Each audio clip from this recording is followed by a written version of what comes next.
నా తరమే అతిపెద్ద జంక్షన్ తరం అనుకుంటా. ఎందుకంటే, మా నాన్నగారు చెప్తుండేవాళ్ళు.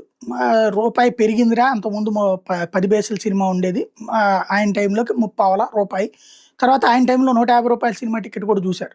అట్లాగే భోజనం అంటే ఇంట్లో తినటం మాత్రం లేకపోతే ఎక్కడికన్నా ఎళ్తే బంధువుల ఇంట్లో తినటమే తప్పించి హోటళ్ళకెళ్ళి తినడం తెలియనటువంటి స్టేజ్ నుంచి హోటళ్ళు, కర్రీ పాయింట్లు, రెస్టారెంట్లు ఇయన్నీ గూడా చూసారాయన. కాపోతే నేనైతే ఇంకొక తరం గూడా చూసేస్తున్నాం. ఇప్పుడు భవిష్యత్తులో ఉన్నటువంటిది ఎలక్ట్రిక్ వాహన యుగం. ఒకనాడు petrol vehicles, diesel vehicles, two wheeler ఒక ఊళ్ళో ఒక టూ వీలర్ ఉంటే గొప్పోడు వాడు. మా ఏరియాలో గూడా అదే అనమాట. ఆయనకేంట్రా టీవీఎస్ ఉంది, ఆయనకేంట్రా బజాజ్ ఉంది, ఆయనకేంట్రా చేతక్ ఉంది, ఆయనకే ఉందిరా అప్పట్లో వెస్పా ఉండేది.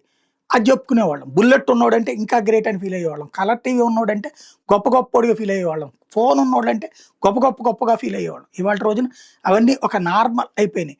ఇంకోటి ఇదివరకటి రోజుల్లో అప్పట్లో ఈ పనులు చేసేటటువంటి వాళ్ళు అలాంటి వాహనాలు కొనుక్కునే స్తోమత ఉందో లేదో తెలీదు.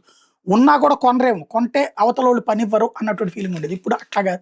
ఇంటికి పని మనిషి కూడా కారులో వచ్చే కల్చర్ అమెరికాలో ఉందంటారు. ఇప్పుడు ఇక్కడ టూ వీలర్స్ మీద వస్తున్నటువంటి రోజులు కూడా వచ్చేసినాయి. కాబట్టి తరం మారుతుంది. చాలా మంచిది ఇది. మంచిదని నేను అంటాను. నేను దీన్ని తప్పని చెప్పను. At the same time solar vehicles వైపుకి భారతదేశం శరవేగంగా పరుగులు పెడుతోంది. ఇండియాలో 116 గిగావాట్ల సోలార్ పవర్ మ్యానుఫ్యాక్చరింగ్ కెపాసిటీ అన్నటువంటిది ఇప్పటికే అడుగులు పడుతున్నాయి. దానికి అనుగుణంగా సోలార్ వెహికల్స్ పెరుగుతున్నాయి. దానికి అనుగుణంగానే సోలార్ బేస్డ్ అనేక ఇండస్ట్రీస్ కూడా మూవ్ అవుతున్నాయి. ఇంకా పెరిగే అవకాశం ఉంది.